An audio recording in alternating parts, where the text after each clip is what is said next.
Porsche's task? Create the ultimate people's car, the Volkswagen. It had to be simple, compact, and affordable. You might not know this, but many things we use in our modern world today weren't born in peaceful labs, but in the relentless war machine of Nazi Germany.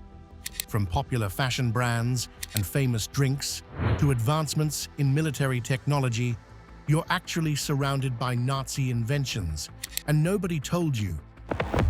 Fanta.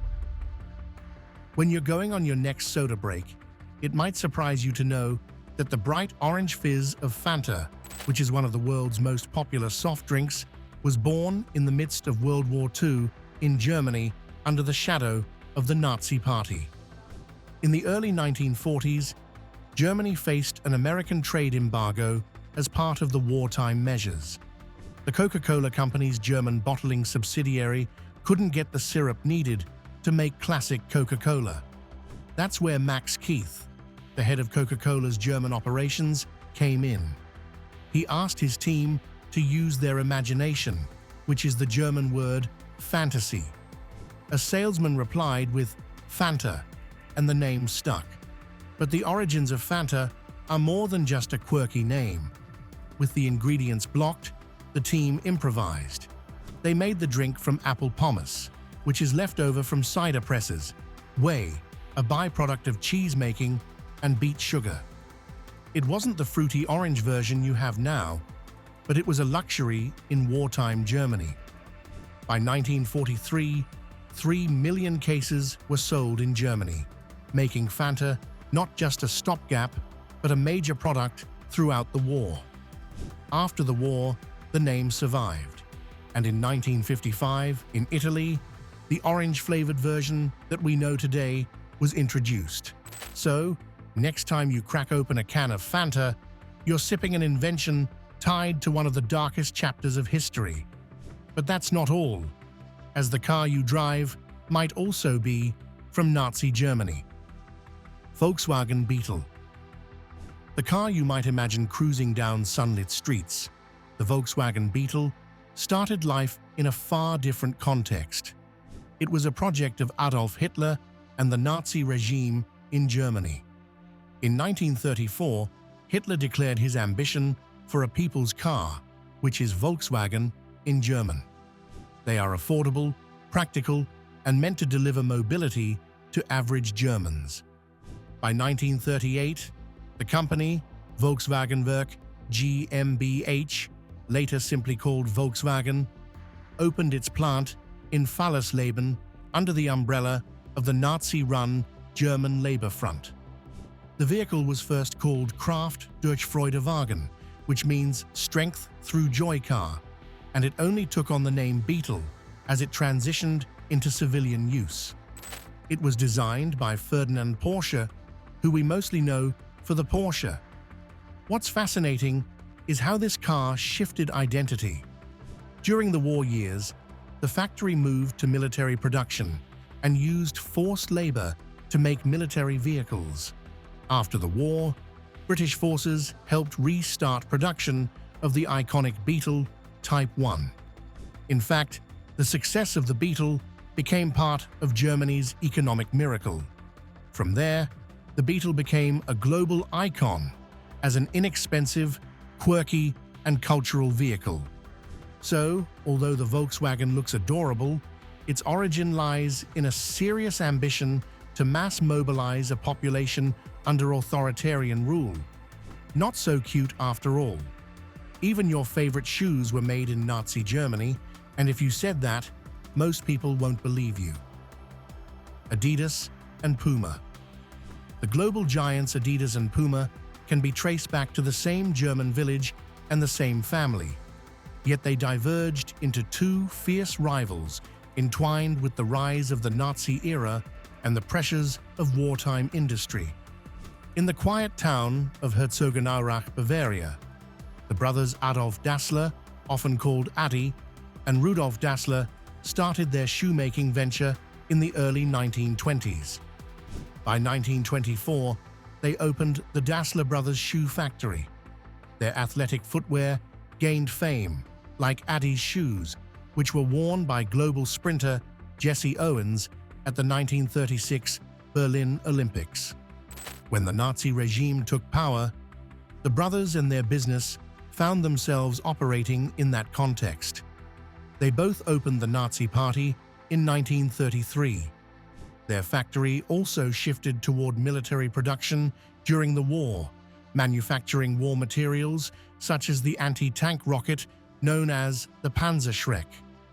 After the war, a dramatic fallout erupted between the two brothers because of disagreements between their wives and Rudolf's suspicion that Adi was responsible for his wartime imprisonment.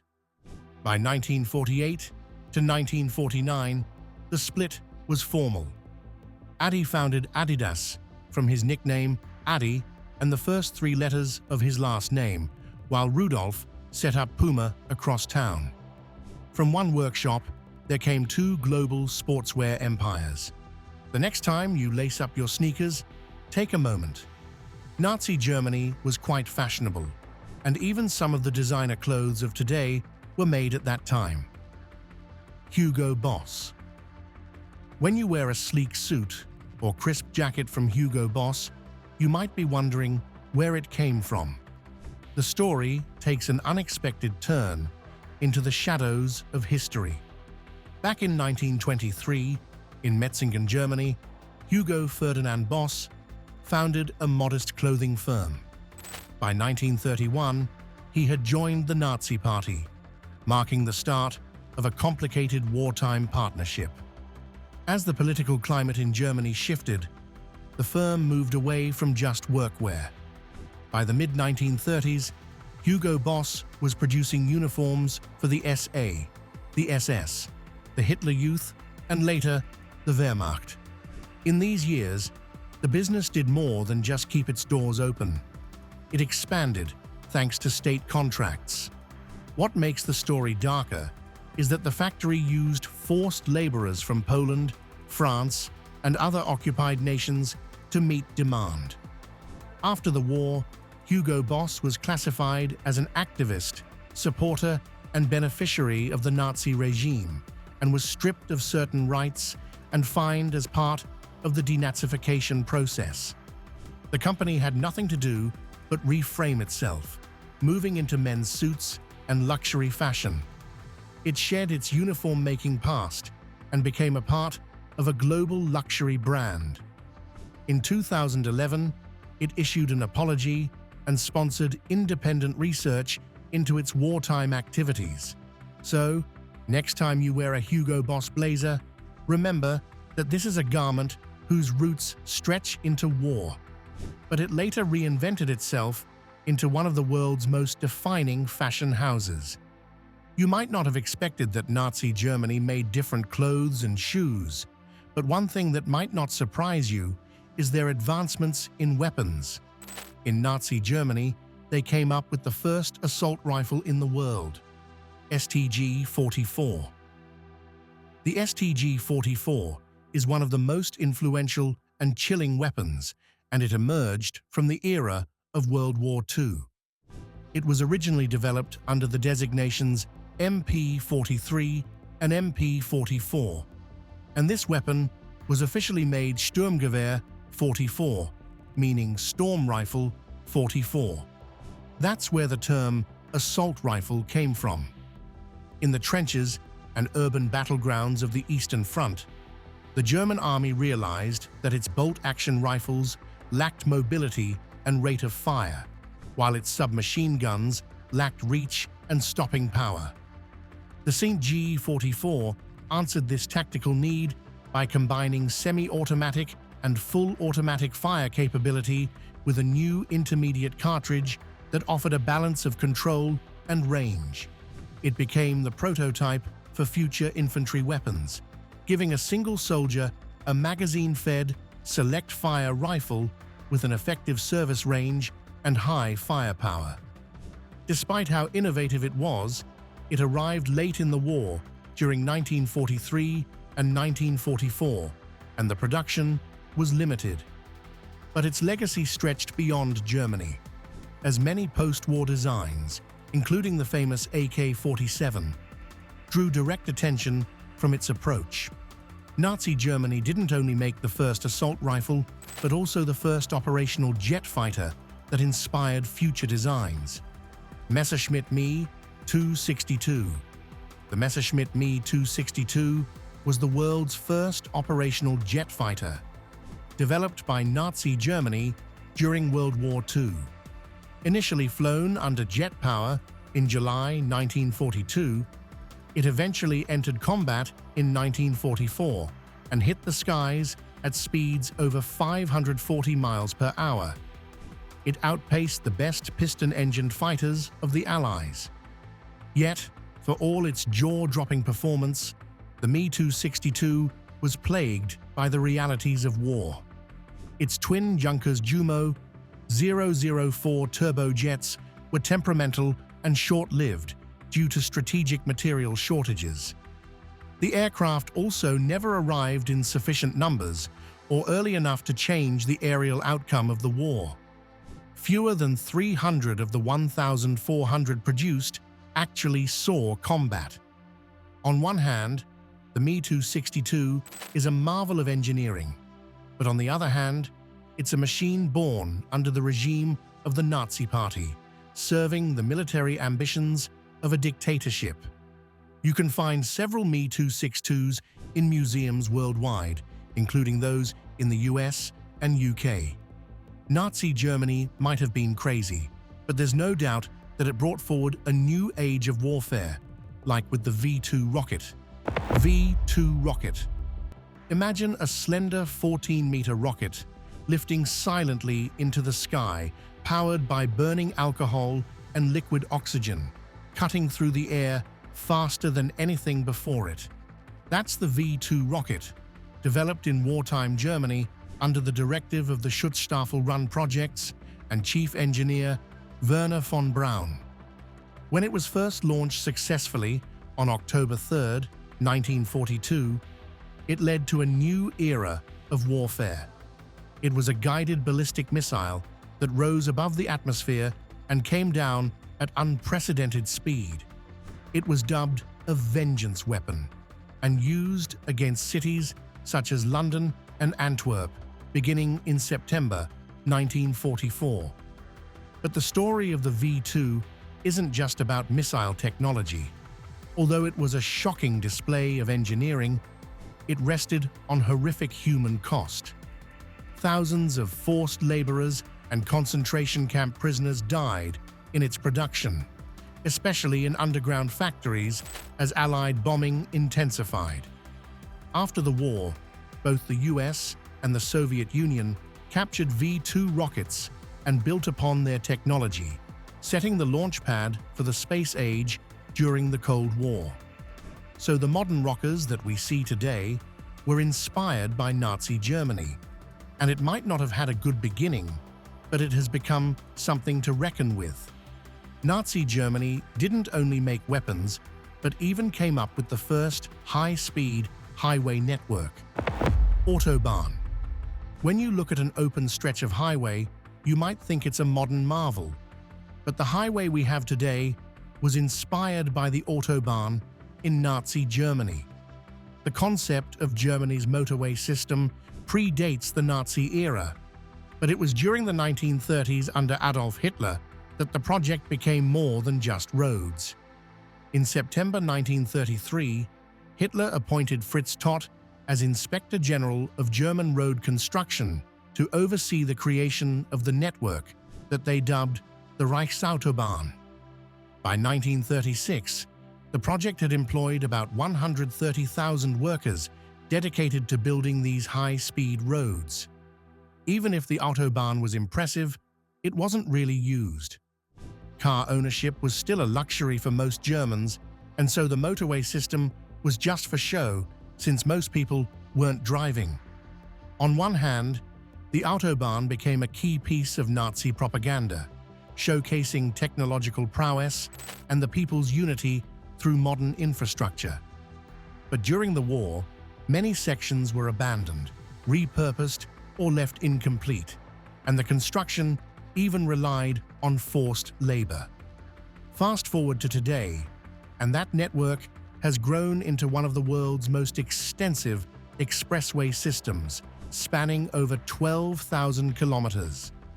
Aside from roads, Nazi Germany had some inventions in the military, even setting the precedent for modern methamphetamines. Pervitin.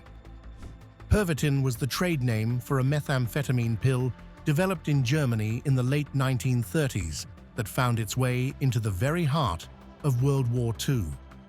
Manufactured by Temmler-Werke, it was introduced around 1938 and marketed initially as a wakefulness aid and mood lift. At first, it was sold in pharmacies, but it later became a part of the front line. The German armed forces, the Wehrmacht, officially issued tablets to soldiers ahead of major offensives because the drug could suppress fatigue, hunger, and thirst while boosting alertness and confidence. The propaganda-friendly nickname was Tank Chocolate and emerged among crews, hinting at the eerie fusion of chemical innovation and military ambition. But the story is grim. The same drug that helped fuel rapid advances across Europe also carried serious costs. Users experienced addiction, heart problems, insomnia, and psychosis, all hidden behind the veneer of national effort and technological use. By 1941, the regime recognized the danger and started to restrict use. This was probably one of the first times the world realized the danger of performance drugs. Germany also pioneered innovations in aviation history. Horten-Ho 229.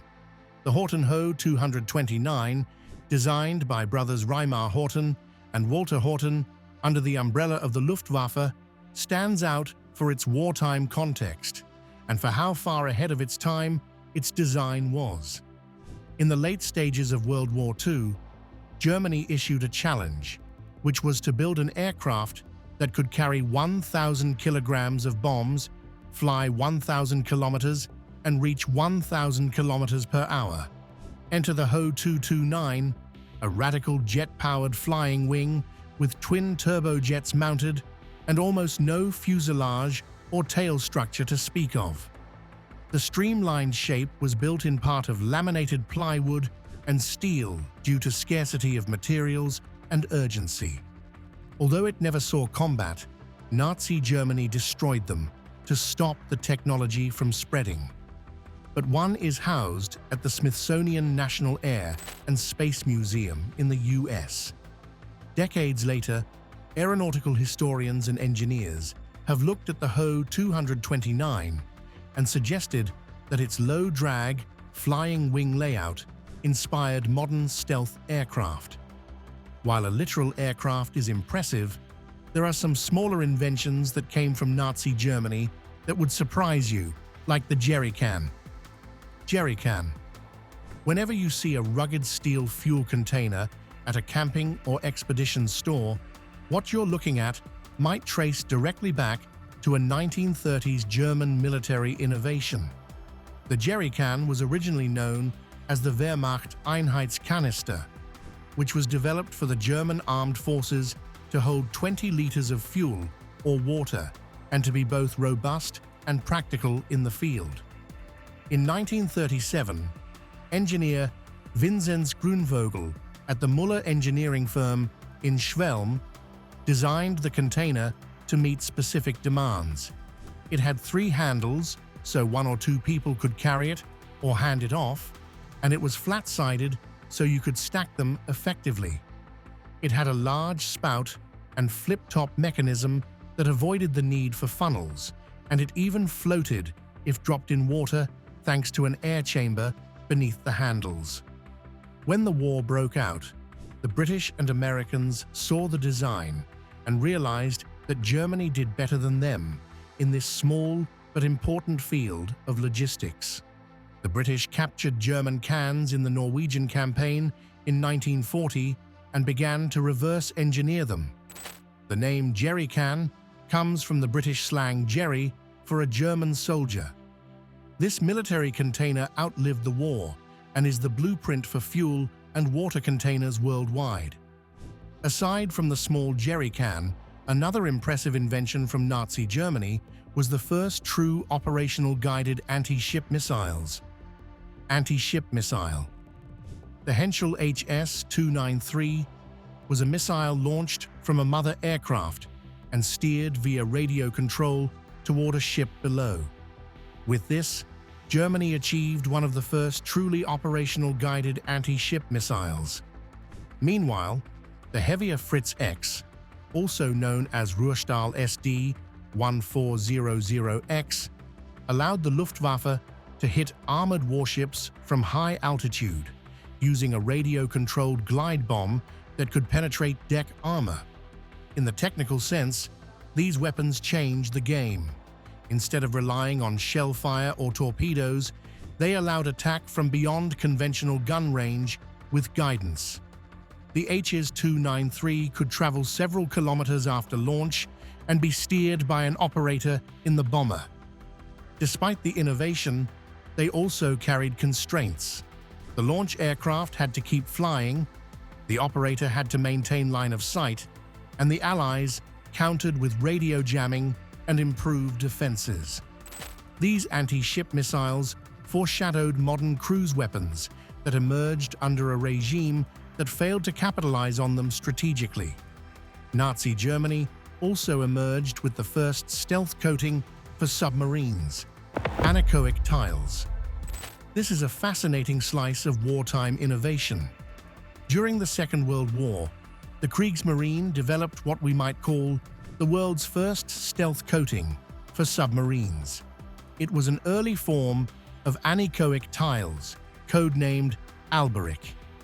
Around 1940 to 1941, the Germans began experimenting with sheets of synthetic rubber around 4 millimeters thick, loaded with tiny air-filled cavities, each about 2 to 4 millimeters in diameter, that were meant to absorb or disrupt the sonar ping of Allied detection systems.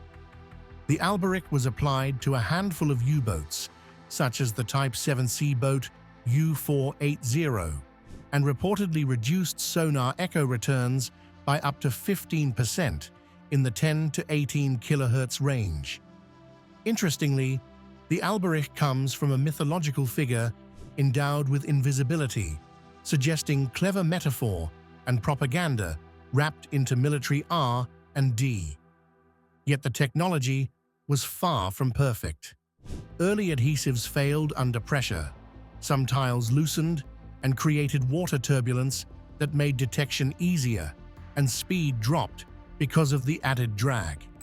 The legacy is quite remarkable, although the coating never entered mass production before the war ended.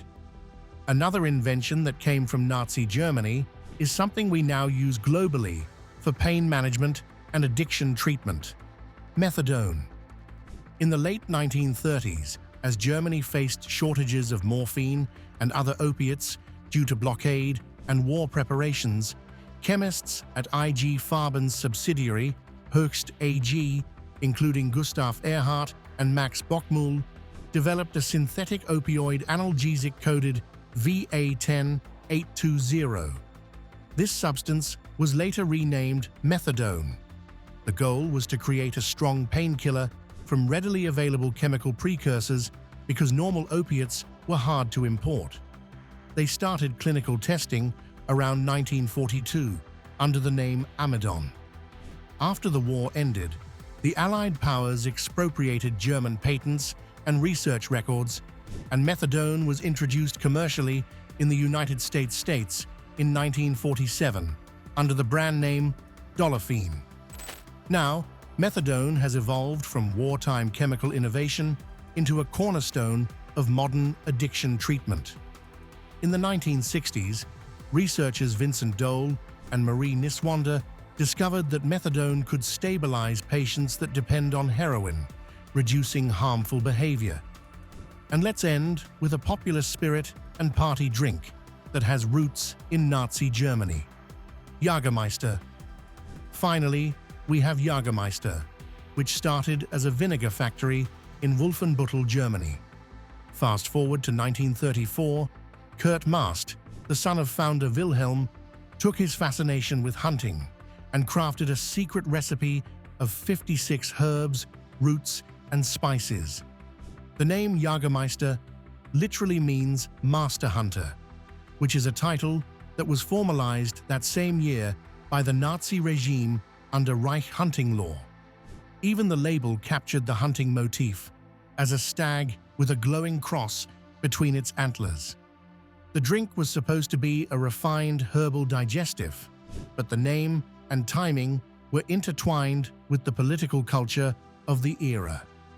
After the war, the product endured and evolved. In the late 20th century, Jägermeister transformed into a global party icon thanks to clever marketing, sponsorship of sports and music, and its distinctive bottle. You might not even know this, but you're surrounded by Nazi inventions. From your favorite drink and shoes to impressive weapons like the first ever assault rifle and spaceship, Nazi Germany might have had a lot of trouble, but it also had a lot of inventions. Which of these surprised you the most? Let's know your thoughts in the comments. So, thanks for watching this video, and we will see you in the next one.